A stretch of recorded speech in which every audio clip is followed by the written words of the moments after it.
Islamic Center Azkia Jakarta, pakai Zai. Kemudian beliau adalah Kepala Sekolah Dasar Juara Jakarta Timur. Nah, yang tahu boleh nanti mampir. Kemudian beliau juga adalah founder Kurikulum Langit. Nah, Sekolah Adat Juara. Kurikulumnya dari langit. Kemudian beliau juga konsultan pendidikan sekolah Islam ya. Atau hanya Islam aja ada pendidikannya Pak? Ada sekolahnya. Nah, sekolah Islam ya. Kemudian ketua bidang dakwah dan pendidikan Muhammadiyah. Nah, ini adalah sedikit profil dari beliau. Mungkin tidak panjang lebar. Tadi PR-nya Luqman ya. Tadi kalau saya ingatnya ya surat Luqman gitu. Jadi pendidikan itu biasanya banyak interaksi antara ayah dan anak ya. Kalau di surat Al-Luqman ya, yang saya tahu itu. Mungkin di surat-surat lain ada nanti karena ini yang hadirnya pasangannya, ibu-ibunya belahin. Assalamualaikum warahmatullahi wabarakatuh. Waalaikumsalam warahmatullahi wabarakatuh. Daun salam, daun saja. Cakep. Yang jawab salam insya Allah masuk surga. Amin. Daun salam dari kebun nanas. Cakep. Yang jawab salam insya Allah hutangnya lunas. Amin. Kalau hutang agak kencang bukan saja.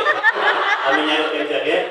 Assalamualaikum warahmatullahi wabarakatuh. Waalaikumsalam warahmatullahi wabarakatuh. Yang jawab salam saya doakan yang mudah-mudahan tahun ini naik haji insya Allah ya. Amin. Yang gak jawab salam insya Allah ngantar sampai bandara ya. Baik, bismillah, alhamdulillah, salatu wassalamu ala rasulillah amma ba'du. Yang kita hormati dan kita muliakan pimpinan kita, guru kita, sahabat saya Ibu Haja Maryati SPDMM, kita doakan mudah-mudahan Bu Haji diberikan kesehatan, diberikan keberkahan, diberikan kebaikan-kebaikan, mudah-mudahan setiap perjuangan beliau dicatat sebagai catatan ibadah di hadapan Allah Subhanahu wa taala. Amin ya Allah ya rabbal alamin. Kemudian tadi ada para wakil ya, Pak Kemal, Bu Tri ya, ada Pak Sapuri, ya Masya Allah, ada para guru-guru yang luar biasa di belakang. Semangat pagi, pagi. Ya, Masya Allah. Dan tepuk tangan buat guru-guru kita. Ya, luar biasa. Dan yang sangat saya muliakan, luar biasa semua orang tua, ya, wali murid dari SDN Pulau Gebang 11, ya Masya Allah. Saya baru pertama kali hadir ke sini. Nampaknya ibu semangat banget ya. Ya, ini siang-siang begini enaknya ngapain ibu? Tidur atau dengerin materi itu? Ya, tidur sambil dengerin materi ya. Biasanya siang-siang ini kita sambil suara di rumah ya. Ya, kita lagi apa? Ditimpa kesejukan ya. Tapi Masya Allah kita tetap hadir dalam undangan Ibu Kepala Sekolah. Kemudian hadirnya kita membawa kebaikan-kebaikan dan membawa keberkahan untuk kita semuanya ya. Saya mau punya ini deh, punya yel-yel ya. Jadi kalau saya bilang SDN Pulau Gebang 11, SDN Pulau Gebang 11, ini ibu bilangnya gini, ibu bilangnya apa? Mendidik dengan cinta. Cinta itu begini ya, mendidik dengan cinta, ya, melayani sepenuh hati. Hati kan di sini. Mendidik dengan cinta, melayani sepenuh hati. Siap? Ya. SDN Pulau Gebang 11. Mendidik dengan cinta, melayani sepenuh hati. Nah, ini belakangnya ada ini ya, mantap gitu ya. Oke, mantap gitu ya. Oke, kita ulangi ya. SDN Pulau Gebang 11. Mendidik dengan cinta, melayani sepenuh hati. Mantap. Wah, ini mau kirain kantuk gitu. Kita ulangi ya. SDN Pulau Gebang 11. Mendidik dengan cinta, melayani sepenuh hati. Mantap. Oke, Masya Allah. Para hadirin semuanya, hari ini kita akan berbicara tentang, ini saya materi tentang sajian tentang pola asuh pendidikan. Ya, jadi tepat ya orang tua diundang, guru-guru diundang. Karena ternyata memang pendidikan yang terbaik itu ketika pola asuh mendidik anak di sekolah dengan pola asuh di rumah itu ada sinergi. Makanya luar biasa ya, saya berikan apresiasi kepada Bu Maryati dan tim beliau, luar biasa. Beliau angkat acara ini karena ketika terjadi sebuah keserasian antara pendidikan sekolah dengan pola asuh di rumah, maka insya Allah kita akan melahirkan generasi yang terbaik, ya, anak-anak yang baik dan insya Allah membawa manfaat untuk negeri ini insya Allah. Ya, ini harapan kita semuanya. Jadi saya kebetulan founder dari Kurikulum Langit. Ada yang pada dengar Kurikulum Langit? Nanti kalau nanti iseng di YouTube ya, YouTube nanti cek kajian Ustadz Rahmat Ilahi gitu ya. Nanti ada beberapa menit tentang Kurikulum Langit. Kenapa kita namakan kurikulum? Dulu kita audiensi sampai ke Singapura, kita audiensi sampai ke Malaysia, dan bahkan kita diterima audiensi di kementerian, di Kemendikbud. Jadi kenapa namanya langit? Ternyata kalau kita menyimak beberapa dalil dalam Al-Quran, ternyata kalau ada aktivitas belajar di muka bumi ini, kalau ada aktivitas mengajar, guru mengajar, murid belajar, ternyata itu erat kaitannya dengan urusan penduduk langit. Dan ternyata ada sebuah dalil tentang penduduk langit itu adalah para malaikat. Jadi penduduk langit itu siapa? Para malaikat. Makanya kalau ada guru yang sedang mengajar, kalau ada anak-anak yang sedang belajar, maka mereka itu dinaungi oleh malaikat dan didoakan oleh malaikat. Maka itu alasan kita kenapa kita namakan dengan kurikulum langit. Basisnya adalah pendidikan atau sekolah adab. Nah, kita bikin konsepnya, kita bikin aplikasinya, kita bikin literasinya, kita bikin modulnya. Dan alhamdulillah ini sudah berjalan, bahkan kita sudah mendapatkan penghargaan dari kementerian sebagai sekolah pelopor pendidikan Islam. Nah, ini sebagai pengantar dulu ya. Oke, next Pak Bu. Ini Pak Bu ya, tim saya. Dia tahu di sini dia bujangan, bujangan itu di rumah dia ada istrinya Bu. Ya. Bujangan kalau istri doang Bu ya. Oke ya, ini yang tugas kita di kementerian ini. Kementerian kita bersama dengan Puspun Bu Dr. Dwi Laksmi kita disambut. Jadi kita ketika Pak Menteri hari ini melahirkan sebuah konsep 7 kebiasaan anak hebat. Dulu kita tahun 2019 kita pernah meluncurkan sebelum Covid, kita meluncurkan tentang 7 habit, 7 kebiasaan anak juara. Ya, nah itu kita udah launching, makanya biar itu beririsan ya. Oke, next. Nanti kita bicara tentang parenting ya. Ini pengantar dulu. Kita udah punya hak cipta. Jadi kalau nanti ada yang bikin kurikulum lagi di daerah, berarti dia dia mengambil referensi dari kita. Ya, kita punya hak, kita udah dilegalkan. Ya, ini hak cipta kita bahwa pendidikan yang kita usul adalah pendidikan berbasis adat dan karakter. Karena ini adalah tujuan pendidikan di Indonesia. Jadi di Indonesia itu kalau kita lihat undang-undang Sistimnas, itu tujuannya kenapa anak dididik itu untuk membentuk anak-anak yang berketuhanan yang Maha Esa dan berakhlak mulia. Makanya tujuan kita adalah bagaimana kemudian kita mendidik anak-anak tidak hanya pintar otaknya, tapi baik akhlaknya. Nah, itu tujuan kita. Oke, kita masuk materi ya. Ibu-ibu semuanya, para guru-guru semuanya, kita harus sadari bahwa pendidikan di negeri ini tidak sedang baik-baik saja. Ya, per 5 tahun atau per 10 tahun ganti presiden. Ya, bahkan setiap ganti presiden ganti menteri. Ya, setiap ganti kabinet ternyata juga ganti kurikulum. Ya, kurikulum diganti, model pendekatan diganti, ternyata data mengungkap itu banyak sekali terjadi kebobrokan moralitas anak bangsa. Ya, luar biasa. Sekarang zaman semakin canggih, ya, zaman digital, tapi akhlak anak itu semakin merosot. Betul ya? Dulu kita, Masya Allah, waktu kita masih dididik ya, kita sama orang tua kita begitu takdim, kita begitu hormat kita. Sekarang lihat anak-anak, ya, otaknya pintar, tapi banyak anak-anak yang pintar kali ini kerjaannya itu membodoh-bodohkan orang tuanya. Ya, nah ini menjadi kekhawatiran kita. Ya. Oke, next, yuk kita lihat faktanya. Mari kita simak fakta di bawah ini. Ayo kita lihat. Next, coba perhatikan fakta ini. Bayangkan ada sebuah berita yang diungkap oleh media. Berita begini yang tiap hari kita dapatkan ini. Ini hanya segelintir yang saya ungkapkan. Anak di bawah umur jadi sasaran prostitusi. Bayangkan. Anak-anak SD, bayangkan menjadi target bahkan sasaran prostitusi, pelacuran anak. Ya, dan itu adalah dampak negatif berawal dari media. Ibu-ibu ingat, hari ini kita berada pada sebuah kondisi di mana tontonan sedang menjadi tuntunan. Jadi sekarang ada istilah netizen itu maha benar. Netizen maha benar. Jadi kadang-kadang anak itu belajar dari mana? Kadang-kadang dia nggak ngambil ilmu dari gurunya. Kadang-kadang dia nggak ngambil nasihat dari orang tuanya. Tapi dia mengambil pelajaran dari apa yang dia tonton. Dan itu yang sedang membentuk karakter dia. Dan itu yang sedang menjerumuskan dia. Maka berhati-hati kita. Kalau di rumah kita itu kemudian kita membebaskan anak, ini anak-anaknya ada anak-anak SD ya Bu ya. Anak SD kan rata-rata, ya ini kan wali murid SD ya Bu ya. Maka ingat ya, kalau di rumah kita itu kita tidak punya peraturan berkaitan dengan manajemen handphone, peraturan penggunaan handphone, hati-hati ya. Anak-anak kita kalau kita bebaskan di usia SD main handphone, maka akan terjadi kebobrokan mentalitas dan moralitas anak. Makanya ada sebuah penelitian di Harvard University mengatakan bahwa harusnya anak SD itu nggak boleh punya handphone milik pribadi, nggak boleh. Anak SD nggak boleh punya handphone milik pribadi.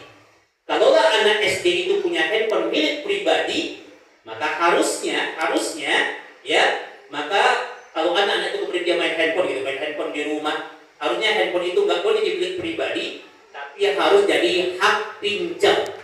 Dia harus pinjam. Jadi kalau pinjam ke orang tuanya, berarti kalau dia mau download aplikasi, dia minta izin dulu sama orang tuanya. Nggak boleh dia kemudian dibiarkan bebas begitu. Ya. Kemarin Februari 2025 kemarin ada berita dunia ya yang merilis tentang negara-negara yang anak-anaknya IQ-nya tertinggi. Jadi anak-anak yang IQ-nya tertinggi itu ada tiga negara. Yang pertama adalah Korea. Yang kedua adalah Iran itu awalnya peringkat ke-7, kemudian dia lompat ke peringkat kedua. Yang ketiga adalah Australia. Ini tiga proyek kemudian diikuti oleh Finlandia. Biasanya Finlandia nomor 1 terus. Tapi ada sebuah berita dunia hari ini. Ada 4 negara yang hari ini IQ anak-anaknya itu tinggi. Pertama apa? Pertama adalah Korea. Yang kedua adalah Iran. Yang ketiga adalah Australia. Yang keempat adalah Finlandia. Ini berita di Februari yang lalu. Ada hal yang menarik dari 4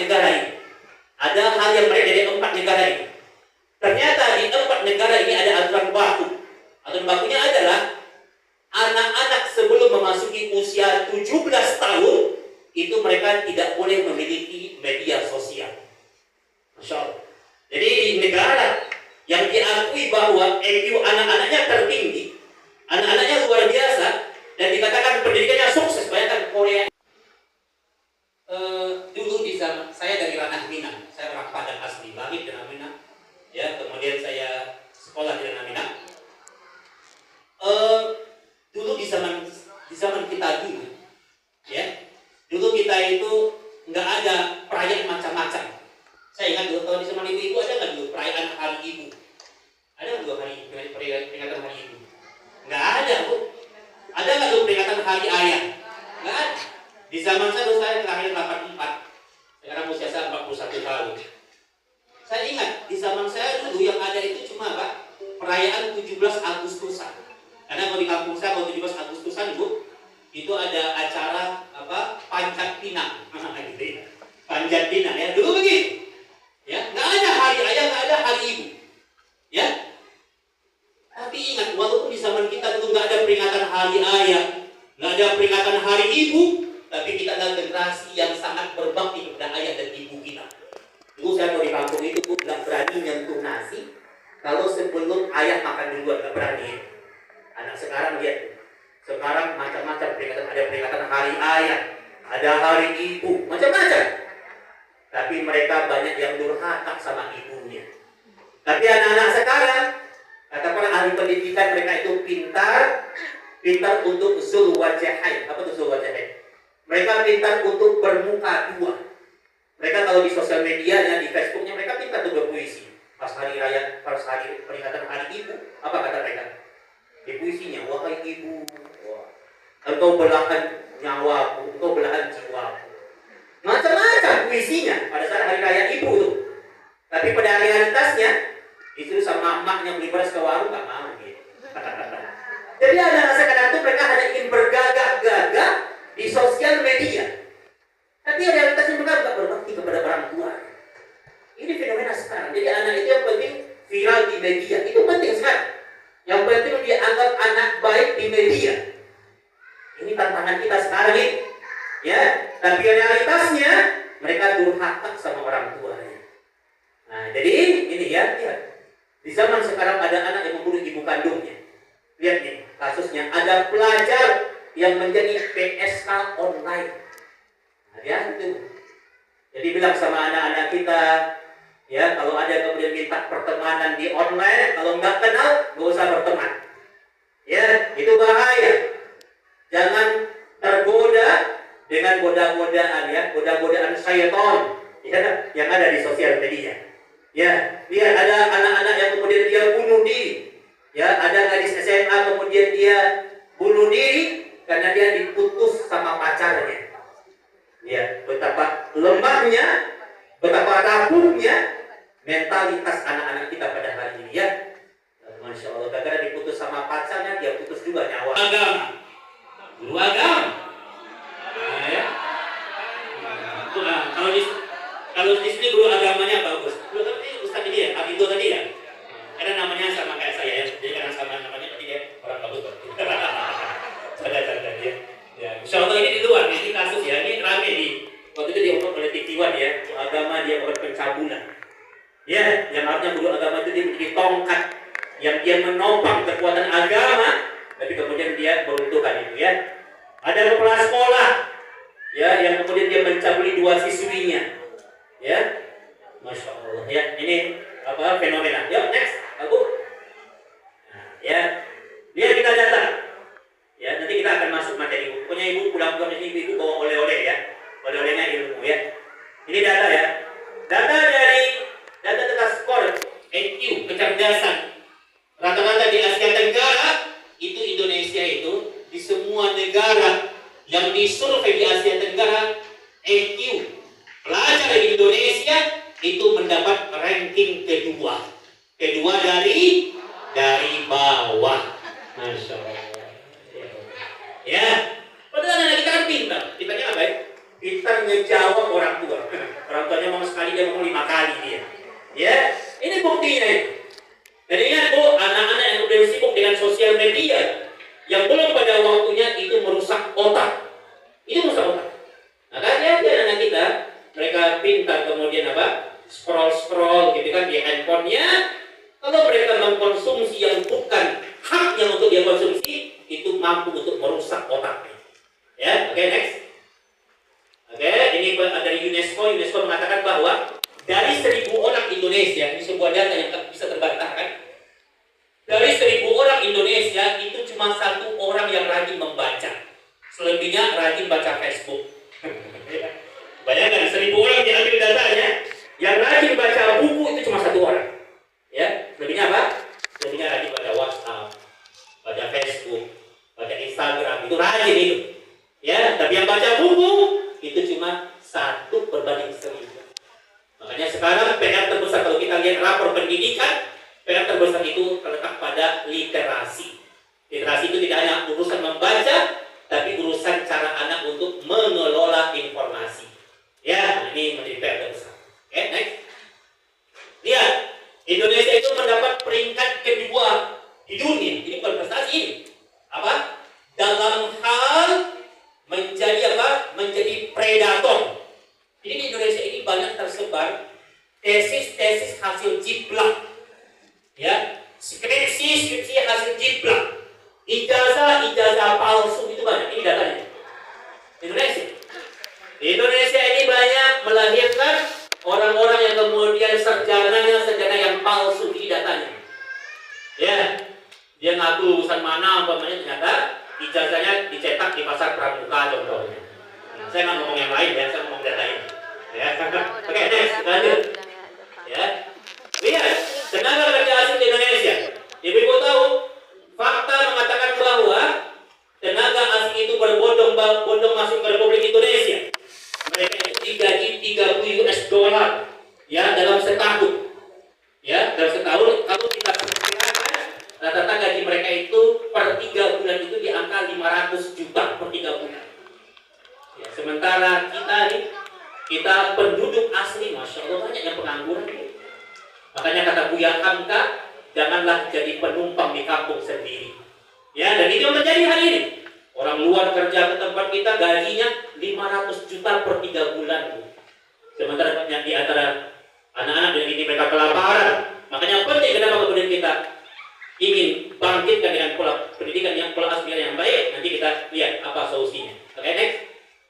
Ini kita baru bicara fakta dulu ya. Kemudian Indonesia mengalami rata-rata orang-orang yang bekerja di negeri ini mengalami low skill. Mereka bekerja tapi skillnya rendah. Ya, makanya kita berharap sekolah kita sekolah yang tidak hanya melahirkan anak yang pintar, tapi mereka memiliki skill, tertata intelektual dan emosionalnya. Ya, ibu-ibu ingat ya. Ternyata orang-orang yang berhasil hari ini tidak hanya mereka itu dibentuk dari nilai matematik yang bagus, nilai bahasa Indonesia yang bagus. Ingat, ada sebuah perkara-perkara yang tidak didapatkan dari bangku pelajaran. Anak-anak belajar tentang keberanian, belajar tentang percaya diri, dan itu bisa kita bangun dari sekolah kita, dan bisa kita bangun dari rumah tangga kita. Ya, bisa kita bentuk anak-anak yang penuh kasih sayang. Nanti kita ajarkan konsepnya. Tadi Bu Maria sudah menyinggung tentang Luqman ya, Luqman berilmu. Ini konsep bagaimana kemudian anak-anak itu kita didik dengan penuh kasih sayang, sehingga mereka percaya diri dan kemudian mereka tumbuh sebagai anak yang kemudian apa? Memiliki manfaat untuk negeri ini. Oke, next. Masya Allah ya, ini sudah jam 2 kurang ya. Sampai kapan ini akan terjadi? Ya, saya mau tanya. Kalau ibu-ibu nih, bagi ibu, kalau dikatakan anak, apa sih arti anak bagi ibu-ibu? Itu apa sih arti anak? Kalau dikatakan anak itu apa sih? Yang kalau kita udah ngomongin anak, apa sih? Apa arti anak bagi kita nih? Apa tuh? Anak itu belahan jiwa, Masya Allah ya Bu ya. Belahan jiwa, belahan hati ya Bu ya. Makanya ibu-ibu itu Masya Allah mengandung 9 bulan ya, mengandung ya, dengan perjuangan gitu ya. Maka anak itu adalah belahan hati ya. Cinta yang luar biasa itu kepada anak. Ada syair Arab, orang Arab mengatakan dalam syairnya, kata orang Arab, Hirtun fi aini ummihi ghazalun. Kata orang Arab, hirtun itu monyet. Kata orang Arab, monyet itu di mata ibunya seekor kelinci yang lucu. Apa artinya? Kata orang Arab, monyet hirtun fi aini ummihi ghazalun. Kata orang Arab, monyet itu di mata ibunya itu kelinci yang lucu. Apa artinya? Apa artinya? Monyet, ya, monyet itu di mata ibunya seekor kelinci yang lucu. Ada yang tahu artinya? Nah, apa Bu?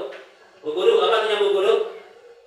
Monyet di mata ibunya seekor kelinci. Irtun fi aini ummihi ghazal. Apa artinya? Hah? Apa Bu? Saya buruk-buruknya anak. Saya dapat ya. Masya Allah. Tepuk tangan buat ibu. Masya Allah luar biasa. Ibu siapa Bu? Ibu ini. Anaknya kelas berapa Bu? Kelas 6B, luar biasa. Betul. Jadi anak itu seburuk apapun, itu adalah belahan jiwa. Anak itu seburuk apapun di mata orang lain, tapi dia adalah permata di hati ibunya. Makanya betul tadi ibu bahwa anak itu kalau anak itu adalah permata hati, belahan jiwa, Masya Allah ya. Ada pendapat yang lain? Kalau ibu ditekankan anak itu maknanya apa? Anak itu apa? Yang lagi? Dari majlis tadi mana ini? Apa Bu? Apa Bu? Arti anak apa Bu? Hah? Ayo Bu. Saya nggak bawa door press ya. Ini bawa door press saya. Apa Bu? Bu jadi nggak semangat ya Bu ya? Door press nanti didoakan dulu nih aja tahun ini. Ada yang bilang anak itu amanah, ada anak itu investasi, Masya Allah ya. Maka luar biasa anak itu amanah ya. Anak itu terlahir dalam keadaan suci ya. Orang tua yang mengukirnya. Kalau hari ini ada orang tua yang bingung, Pak, saya bingung nih Pak. Ya anak saya kecanduan HP Pak. Anak saya kecanduan HP, nggak bisa lepas dari HP. Maka introspeksi diri kita. Itu yang ngasih HP siapa sih? Kita yang ngasih HP. Yang isiin kuota siapa? Kita yang isiin kuota. Ya, terus ketika anak kecanduan, itu adalah hasil dari perbuatan kita sebenarnya. Ya, betul ya Bu ya? Makanya ingat Bu ya. Ya. Mau gak ibu-ibu agar anaknya nggak kecanduan HP? Gampang Bu, gampang banget. Caranya agak susah nih. Jawabannya gampang. Caranya adalah jadilah orang